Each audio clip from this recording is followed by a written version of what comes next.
Comité de Postulaciones Judiciales, pero ha habido un retraso. ¿A qué se debe? Hemos tenido esta semana diputados de oposición. Bueno, ellos les echan la culpa al chavismo, usted le va a echar la culpa a la oposición. Cuénteme cómo es eso, por favor. Bueno, no, fíjate, yo creo que estas son decisiones que hay que tomar con mucha calma, ¿no? Estos son los magistrados que van a regir los próximos 12 años del Poder Judicial, son 12 años que tienen de periodo. Yo creo que aquí nosotros tenemos que pensar bien lo que se está haciendo. Además, debemos decir que este es el primer, Dios mediante así será, mucho tiempo, en los últimos 14 años, es el primer Tribunal Supremo de Justicia que va a ser nombrado por consenso en la Asamblea Nacional. Recordemos que anteriormente se ha tenido que hacer por la figura constitucional de omisión legislativa, y en la omisión legislativa es el propio, asume, cuando la Asamblea Nacional no se pone de acuerdo, asume el Tribunal Supremo de Justicia. En este caso nosotros estamos abogando porque sea por consenso, aunque tenemos las fuerzas de la revolución, tienen el quórum suficiente, la mayoría suficiente para nombrarlos de manera unilateral. No ha sido lo que se ha buscado en este momento, ¿no? Estamos en un proceso de reinstitucionalización del país y es necesario que todos los sectores políticos, sociales, económicos nos pongamos de acuerdo, y digamos que ya lo hicimos con el Consejo Nacional Electoral, un Consejo Nacional Electoral de consenso, en el cual sectores que aún no están, que aunque no están en la Asamblea Nacional, lograron proponer rectores, y en este momento ese Consejo Nacional es reconocido por sectores que nos han golpeado muy fuerte a nivel internacional, injustamente, pero están reconociendo este Consejo Nacional Electoral luego de las elecciones regionales. Ahora entramos en un proceso que es el segundo poder que se está tocando, una rama del poder público como es el Tribunal Supremo de Justicia, y aquí se están buscando los acuerdos suficientes y necesarios. Te repito, nosotros pudiéramos hacerlo de manera unilateral, tenemos los votos suficientes, la mayoría suficiente en la Asamblea Nacional, pero creo que no es la intención ni es el espíritu. Estamos en medio de un proceso de diálogo, distintos procesos de diálogo con las distintas oposiciones, con el propio gobierno de los Estados Unidos, y el Tribunal Supremo de Justicia es una figura interesante en la cual pues, nosotros pudiéramos llegar a niveles de consenso que permita dar señales, como lo hemos venido construyendo, de que de parte nuestra, como Revolución Bolivariana, aún siendo una mayoría en el Parlamento, teniendo el Poder Ejecutivo, estamos buscando amplitud y que todos los sectores sean incorporados. Ahora, acaba de decir que hay una participación de alguna forma del gobierno de Estados Unidos. ¿Cuál es el papel que juega esta observación en este punto? No, bueno, eso son conversaciones que se llevan directo con el Ejecutivo, ¿no? De alguna forma. Simplemente yo creo que es lo que yo... Parte de esa apertura, digamos, ¿no? Lo que estamos viendo es que, bueno, hay diferentes conversaciones, hay muchas mesas en las cuales se está trabajando, y estos sectores, supongo yo, de alguna manera, creen que el Tribunal Supremo de Justicia, y yo también lo creo, es el poder, es quien rige y dirime las controversias entre los diferentes órganos del Estado, entre los particulares, y es la cabeza del Poder Judicial, por supuesto. Claro. Entonces, ahí es un sector importante en el cual, si algunos, que además ha sido demandado por diferentes sectores de la oposición, si algunos sectores de la oposición tuviesen representación o se hubiesen representado en algunos magistrados, seguramente esto allanaría el camino para seguir avanzando en ese proceso de diálogo y reconciliación nacional del cual ha venido hablando el presidente de la República. Claro, por supuesto, claro. Y así debe ser. Ahora, ¿cuál es el compromiso que hace la Revolución Bolivariana en este sentido, de brindarle al país, más allá de que, bueno, es público y notorio y todos sabemos que hay mayoría del oficialismo en el Parlamento, pero que el sistema ideológico no sea lo que reine en un sistema de administración de justicia como el de Venezuela, sino que haya, digamos, el interés nacional y que se vea reflejado el sentir de la población, las necesidades de la población, las necesidades de justicia del sistema de administración de justicia venezolano en ese nuevo tribunal. Fíjate, yo creo que el Tribunal Supremo de Justicia anterior le tocó, que está vigente en este momento hasta los próximos días, le tocó una tarea muy difícil, que fue ser un muro de contención ante quienes quisieron acabar con la forma de Estado que teníamos nosotros. Y asumir un sector ¿no? de la Asamblea Nacional, un poder del Estado, se enfiló en contra de todo el Estado completo, en desacatar normas del Tribunal Supremo de Justicia, en atacar al Ejecutivo y a los diferentes órganos, pretender crear un estatuto que llamaron de transición, que no existe en la ley, que era prácticamente un decreto de Carmona mucho más elaborado. Entonces, el Tribunal Supremo de Justicia tuvo que ser, y le toca, porque es su tarea constitucional, ser el muro de contención ante eso.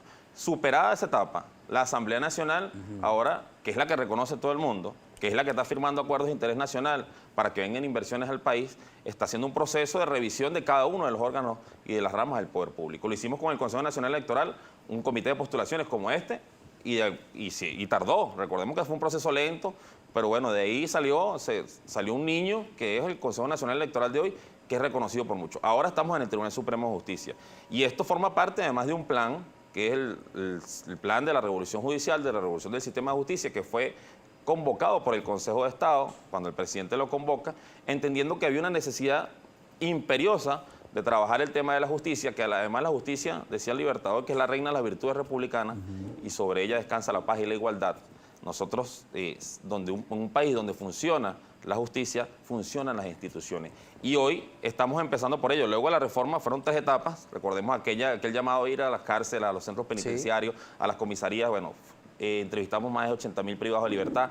Ahora pasamos a la segunda fase, que eran las reformas legislativas, más de 8 leyes que tienen que ver con el sistema de justicia, y estamos entrando en una tercera etapa, que es la reforma definitiva, la revisión de las estructuras. Luego de reformar las leyes, en este caso Ley Orgánica del Tribunal Supremo de Justicia, estamos revisando la estructura del Poder Judicial, empezando por la cabeza, que es el Tribunal Supremo de Justicia. Bueno, que se redujo el número de magistrados y otras modificaciones a la ley. Diputado, tenemos que hacer una pausa, pero quisiera que al regreso, bueno, nos explicara qué se tiene previsto, cuándo por fin el país va a conocer, si conoce, por supuesto, usted una fecha tentativa o cuándo podría venir esa decisión para conocer los magistrados del Tribunal Supremo de Justicia, y hablar también de las profundidades de esa revolución del sistema judicial de la cual hemos estado hablando también durante estos últimos meses. ¿Qué se tiene previsto? ¿Qué falta por hacer? Lo responde el diputado Julio García Zerpa al regreso de la pausa. Es diputado de la Asamblea Nacional por el Estado Táchira, segundo vicepresidente de la Comisión Permanente de Política Interior y miembro del Comité de Postulaciones Judiciales por el Partido Socialista Unido de Venezuela. Ya regresamos. 42 cargos, 20 magistrados suplentes, 20 magistrados principales, magistrados o magistradas, un inspector o inspectora de tribunales y un director o directora de la Escuela de la Magistratura. Okay. Son 42 cargos a elegir. Se postularon 534, se hicieron las 534 entrevistas a cada uno de ellos, magistrados, un juez de instancia de Apure, un abogado litigante del Táchira, y cualquier tipo de persona que quisieron, además hasta personas que no fueron abogados llegaron a postularse, bueno, y se entrevistaron. Luego en el chequeo de las credenciales nos damos cuenta que no tenían, o faltaba alguno de los requisitos, pero sin embargo se dio la oportunidad, ¿no? Y la gente de alguna forma decía, yo quería probar, es la primera vez que se postula tanta gente, un proceso de esto, tantas personas, yo quería ver si esto era de verdad, si yo podía venir aquí y postularme y sentarme al lado de un magistrado actual y tener el mismo trato que tuvieron ellos. Y ha sido un proceso de verdad que, mira, este es un caso, y toda una primicia, no se ha dicho mucho. Ángel Zerpa, que fue un magistrado de Narnia, del Tribunal Supremo de Guaidó, se postuló a este proceso. Ah, eso no lo sabía, lo voy a anotar. Ángel Zerpa. Ángel Zerpa, se postuló. A mí me tocó entrevistarlo. No es familia suya, ¿no? No, es que hay muchos Zerpa por ahí más, pero no son familia mía. Se postuló en este proceso. Y nosotros dijimos, bueno, nos sorprendió, pero lo entrevistamos como a todos y con mucho respeto, ¿no? No quisimos quizás hacer preguntas insidiosas. Pero esto nos dice que hay credibilidad en las instituciones, que hay credibilidad en este proceso. Entonces ya hicimos lo más difícil, ahora lo que queda es que se pongan de acuerdo las fuerzas políticas. Y de ahí se defina quién va a ser y quiénes serán los nuevos miembros y las nuevas miembros. No será hoy, en la sesión de hoy no está previsto. Bueno, en la orden del día que recibimos anoche no está prevista en la sesión de hoy. Esto está como los premios Oscar, semana, hay una tensión muy fuerte. Sí. ¿No? Siempre que entramos a sesión, bueno, la gente dice, mira, ¿qué va a pasar? Pero yo creo que las decisiones trascendentales del país hay que tomarlas con mucha calma y tengamos fe que así va a ser. Sí, bueno, que va a ser una buena por la importancia que tiene para el país el sistema judicial. Son los próximos 12 años, claro, no es poca cosa. No es poca cosa, es verdad. Bueno, de allí quizá el tema de la discusión, y el país merece un Tribunal Supremo de Justicia equilibrado, vale la redundancia, justo, y que administre justicia como corresponde, como establece nuestra legislación, para todos por igual, sin distinción. Ahora, la revolución del sistema judicial. Vimos el trabajo que desarrollaron los diputados, no solo del chavismo, obviamente todos en las comisiones, en los sistemas penitenciarios, en los recintos penitenciarios del país y otras actividades, la modificación de la ley. ¿Qué se está haciendo en este momento en ese sentido y qué falta? Aún seguimos revisando leyes, ¿no? Estamos trabajando, por ejemplo, en la ley de carrera judicial, y la ley de carrera para los servidores del sistema de justicia. ¿Qué es esto? Los jueces, hoy el 2%, solo el 2% de los jueces son titulares en nuestro país. Un proceso, bueno, anteriormente llegaron a ser el 60%, pero han ido saliendo 2%. Y no se han hecho concursos, desde el año 2008 no se han hecho concursos. La Constitución nos exige que los jueces sean de carrera, porque un juez de carrera, ¿qué tiene? Estabilidad, tiene autonomía y tiene independencia. Puede decidir de acuerdo a sus criterios, porque sabe que una decisión que tome no le va a costar el cargo, para decirlo de alguna manera. Pero hoy solo el 2% de nuestros jueces tienen esa cualidad. Nosotros estamos desde la Asamblea Nacional bien adelantado una ley que le dé la estabilidad que requiere el juez para tomar la decisión. Y que el juez solo, y además, aunado a eso, hay que es el Código de Ética, una ley que es el Código de Ética del juez y la jueza venezolana, que es el código por el cual se le va a juzgar en caso de una falta disciplinaria y solo por esa causa le puede ser removido de su cargo a través de un procedimiento en el cual tenga el derecho a la defensa. Son 2 leyes que estamos trabajando. Y una tercera ley que se está trabajando, que es la Ley Orgánica del Sistema de Justicia, que es la que se va a encargar de que todos los órganos del Sistema de Justicia, Ministerio de Asuntos Penitenciarios, Fiscalía, Tribunal Supremo de Justicia, los cuerpos de investigación policial, tengan que trabajar de manera mancomunada en un órgano. ¿Por qué? Porque hoy a veces pareciese que los diferentes órganos están atrincherados en su parcela y es una pugna de poder y bueno, no se toman decisiones y en el medio queda el justiciable. Y el justiciable generalmente, en esto, cuando hablamos del derecho penal, es una persona humilde porque esa es la característica común. Yo pude visitar casi todos los centros penitenciarios de este país el año pasado, las comisarías, todo esto, y el denominador en común, yo siempre lo digo, morenitos de sectores populares, y gente bueno, que en definitiva no ha tenido como los recursos suficientes para resolver. Y hay gente que puede pasar 5 años presa, 4 años presa sin un juicio, claro, que es una cuestión injusta. Bueno, hemos hablado de diferentes casos en esta situación y eso no puede seguir sucediendo porque la justicia debe ser igual para todos. Claro. Nos pone en una situación de igualdad. Tenga dinero o no tengas dinero.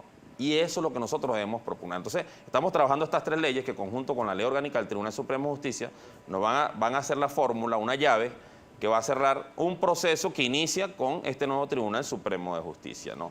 Y de alguna forma vamos a ir refrescando, vamos a revisar la Ley Orgánica del Ministerio Público, vamos a revisar, ya se revisó el Código Orgánico Penitenciario, el Código Orgánico Procesal Penal, estamos revisando el Código Penal, porque por ejemplo hoy en el país es más grave el tráfico de drogas, una persona que lo que llaman comúnmente una mula, que va con unos dediles dentro del cuerpo intraorgánico, es más grave hacer eso que matar a una persona. Yo en lo particular creo, aunque el delito de las drogas es pluriofensivo, que ofende más allá de una persona, creo que eso no es justo, porque es más grave aún matar a una persona, a alguien, un homicida, pero la pena es más alta y nosotros tenemos una cantidad de leyes penales especiales que hay que ir revisando una por una y de acuerdo a la dosimetría de la pena, lo que se llama, bueno, establecer cuáles son los delitos más graves y que sean las penas más graves, ¿no? Entonces, por ejemplo, el robo a transporte público es un delito súper grave. Es un muchacho que se montan ahí, atracan una camionetica. Ojo, yo no estoy justificando. Claro, un ejemplo de cómo está funcionando. Pero la pena puede ser hasta mayor del homicidio también. Entonces, son cosas que hay que revisar. Y en el Código Penal se está trabajando en este momento. La Asamblea Nacional viene trabajando, y el presidente lo dijo, esto no es un pañito de agua tibia, esto es una revolución del sistema de justicia, y en este momento estamos construyendo eso de manera acelerada. La Comisión de Política Interior, la cual preside el diputado Pedro Carreño, y yo soy segundo vicepresidente, y estamos trabajando de manera acelerada para sacar todas estas leyes y acompañar esta nueva gestión del Tribunal Supremo. Diputado, vimos en estos días en noticias en el estado Zulia, si lo estoy tratando de buscar ahora para precisar, bueno, hubo un atentado, digamos, con un artefacto explosivo en el Palacio de Justicia, ¿no?, regional. Luego se difundió un audio de un delincuente que había sido un funcionario y decía, bueno, yo asumo la responsabilidad de este hecho, pero en realidad lo estaba haciendo para presionar y señaló a una persona del sistema judicial que es corrupta, que cobra por, bueno, dictar sentencias, entre otras cosas, y hablaba de los montos, cobran 10.000, 20.000, 30.000 dólares, y le hablaba al presidente, métale el ojo allá al sistema de justicia en tal y cual cosa. Esto es un ejemplo de las situaciones que se pueden presentar, más allá de que en este caso lo hizo un delincuente. ¿Se han escuchado estos casos, diputado, en los cuales el sistema de justicia, en algunos casos específicamente, se corrompió? Sí, bueno, yo creo que... ¿Qué se está haciendo para evitar este tipo de situaciones? De alguna forma, la gratuidad y la justicia ha sido afectada por unas individualidades. Sí, porque yo te digo, yo he trabajado, estuvimos trabajando con jueces fiscales en todas estas jornadas y la mayoría de esa gente es honesta, la mayoría de esa gente, como decimos popularmente, está pelando igual que nosotros. Claro, pero, estoy seguro es el denominador. Que no es una situación pero general, sí hay individualidades que a veces tienen mucha fuerza y que hacen mucho ruido y contaminan todo un sistema, ¿no? Y sobre eso debemos atacar. Pero, o sea, yo lo que te digo, mira, para tú acabar con la corrupción, lo que tienes, yo digo siempre hay que acabar con ciertas alcabalas, no hablo de la alcabala física, las alcabalas. O sea, si tú a un juez no le das las herramientas para que decida conforme a derecho, puede sucumbir ante un telefonazo, ante una autoridad superior que lo llame, que es superior jerárquicamente, pero no, un juez no tiene jefe, el juez no tiene jefe. Lo que hablaba usted, el presidente del Tribunal Supremo de Justicia no es el jefe de ningún juez. El presidente de un circuito judicial no es el jefe de ningún juez, eso no está previsto así. Cada juez tiene, jerárquicamente sí, si tú tomas una decisión y el superior no está de acuerdo, te la revoca, pero judicialmente. Pero tiene que haber elementos, además, no por un teléfono. Para defender eso. ¿Cómo hacemos nosotros que el juez, que además es una de las profesiones más nobles de la sociedad? ¿Por qué? Porque es un ciudadano común que es investido de autoridad por la República para que juzgue a otros como él, comunes como él. Claro. Pero entonces, para llevar a alguien que sea el que tenga la capacidad de jugar a otro, debe ser una persona más probas, con una moral muy alta, con una formación necesaria, que además debe garantizarle al propio Estado y que además haya ido a un concurso público de oposición y que lo haya ganado para estar ahí. Cuando tú tengas esos jueces así, y que además no solo el hecho del tema académico, yo creo que los jueces deben ser al menos bolivarianos, deben tener una formación bolivariana, porque somos venezolanos, Bolívar es el padre de la patria, no digo que sean chavistas, pero que sean bolivarianos sí, que estén identificados con un proyecto de país que es el de todos, no hablo solo del chavismo, es el proyecto de todos. Entiendo. Y que tengan un compromiso real con la nación. Entonces, cuando tengamos ese tipo de jueces, la justicia va a ser más justa. Cuando alguien sepa, un juez sepa cómo, por qué puede ser juzgado, que no lo sabe, nunca había tenido que recurrir a solicitar dinero a alguien, ha caído en eso. No Claro. lo justifico. Es correcto. Mejor irse del se cargo justifica. antes de tener que No, vivir. y que no haya impunidad también, diputado, ante estos casos cuando sean Es detectados. correcto. Pero yo creo que Sí. estamos en ese proceso, pues. Y que la gente pueda confiar en su sistema de justicia. Es así. Que cuando te diga, mira, lo van a llevar a un juicio y usted es inocente, usted tenga la tranquilidad de que el sistema... Eso no sucede. Exacto, no van a matraquear, a extorsionar. No puede ser que al ciudadano se le someta un vía crucis cuando tenga No, y que tienen tocar miedo de ir un porque tribunal. no claro, no todo sabe el qué va a mundo lo tiene. pasar ahí. Que Entonces, la van a sacar unos reales. creo una que es un cosa. tema en el que muy interesante, en el que vamos a avanzar y luego de ello, creo que no solo tiene que ver con el tema penal, siempre nos vamos hacia el tema penal, pero ahora, en este momento que estamos en un proceso de captar inversiones, de que vienen transnacionales a invertir para acá, agentes extranjeros, nosotros tenemos que darle certeza jurídica a ellos, de que si usted trae 100 millones de dólares, invertirlos en Venezuela, en el área petrolera, van a ser respetados. Hay garantía. Hay garantía, hay seguridad jurídica de que nadie se va a apropiar de eso, que usted trae 100 y quiere llevarse 150, ganancia, en 10 años se va a poder Claro. llevar sus 150. Diputado, lo voy a interrumpir porque tenemos que hacer una pausa. Voy a leer los comentarios de la audiencia, ya hay varios. En Twitter principalmente los estamos leyendo, la etiqueta primera página. Hablamos del sistema judicial venezolano, el poder judicial. Vamos con Ecoprácticas y ya venimos. Estados Unidos, que hace un rato decíamos que de alguna manera juega un papel también dentro de todas estas fichas que se están moviendo en el país. Bueno, fíjate, yo creo que yo siempre he apostado por el diálogo, ¿no? Si no dialogamos, ¿qué nos queda? La guerra, la confrontación. Sí, claro. O sea, todo lo contrario al diálogo ya es confrontación. Bueno, vemos lo que está sucediendo en Ucrania, en Rusia, el conflicto un conflicto a alta escala, que vemos lo grave, hoy estamos viendo lo grave que es una guerra, porque aquí hay gente que habla de guerra y que, bueno, aquí tenemos que matarnos y tiene que correr sangre en este país para que el país salga adelante. Hasta que ¿tú estás dispuesto escuchan que el primer plomazo. sea la sangre tuya o la de tus hijos? Porque esas son las víctimas, generalmente son víctimas colaterales las de una guerra, no los que están combatiendo, son civiles. Entonces, ya ha superado una cantidad de aventuras que tuvo los sectores de la oposición en este país, los Estados Unidos, el anterior gobierno de los Estados Unidos. Yo creo que Joe Biden vio esta estrategia, este escenario de lo que pasa con Rusia, con la excusa de la seguridad energética, dice, yo tengo que ir a resolver el tema que me dejó Trump en Venezuela.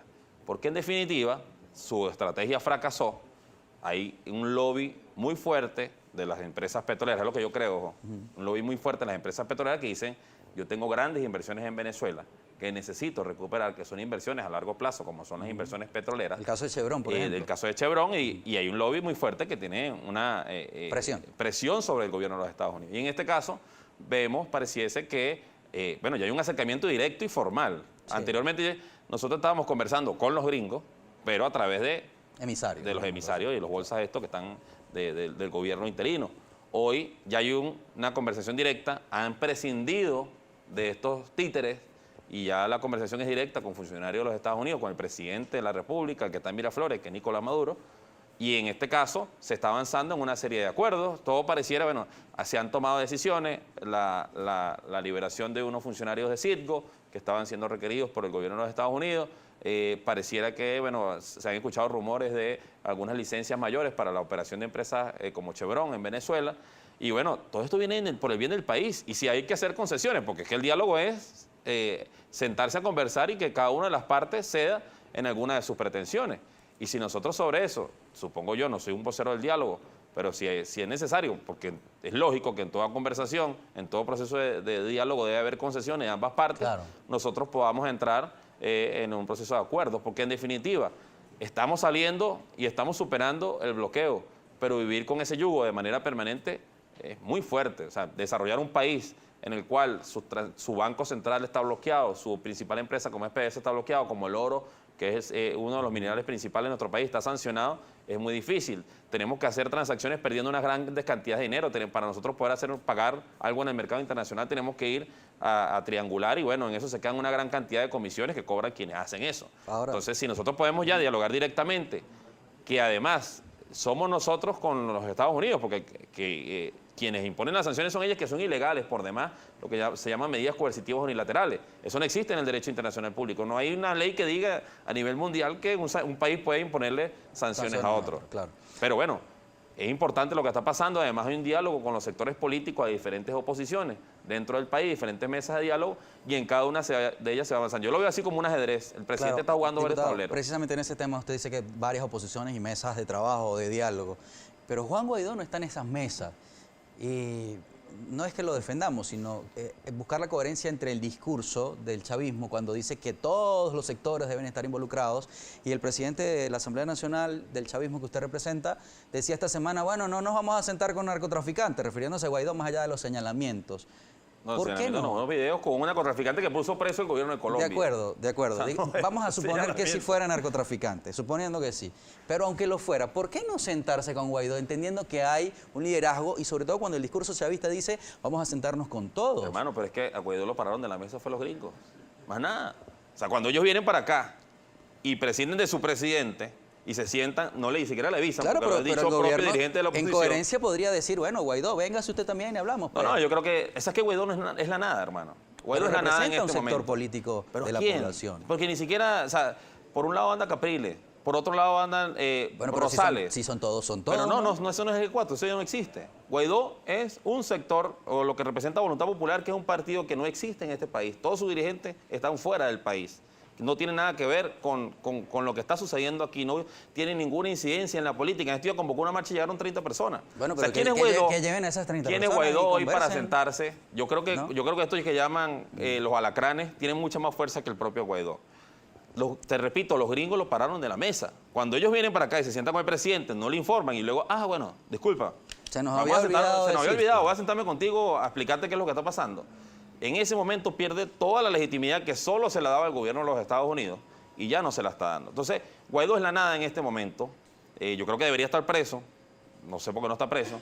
Además, un delincuente, es el jefe de una banda internacional de delincuentes que está encargado de saquear los recursos del país. Yo creo que aquí, de lo que estamos sacando, estamos abriendo el cupo para meter unos cuantos, como debería ser Juan Guaidó, porque se han robado y se han apropiado una cantidad de recursos sin ningún tipo de contraloría, sin ningún tipo de vigilancia de los venezolanos. Millones y millones de dólares, y eso se ha convertido en un gran negocio. Pero entonces el discurso chavista debería ser, vamos a sentarnos con todos los que nos parezca y no con todos. Yo prefiero que nos sentemos con Fede Cámaras. Tiene más incidencia Fede Cámaras que Guaidó. Yo prefiero que nos sentemos con cualquiera de las cámaras industriales de comercio, con estos que están en la Asamblea Nacional. Claro. Pero es que Guaidó no representa nada. Los gringos, te repito, los gringos lo deslegitimaron cuando no lo invitaron a la reunión en Miraflores aquel sábado de hace mes y medio. Nos queda claro su punto, diputado. Vamos a avanzar para leer comentarios de la audiencia. Quería tocar ese tema sobre todo porque uno escucha mucho eso de que vamos a sentarnos con todos los sectores. Entonces luego parece que hay como una lista negra donde dicen que este sí, este no.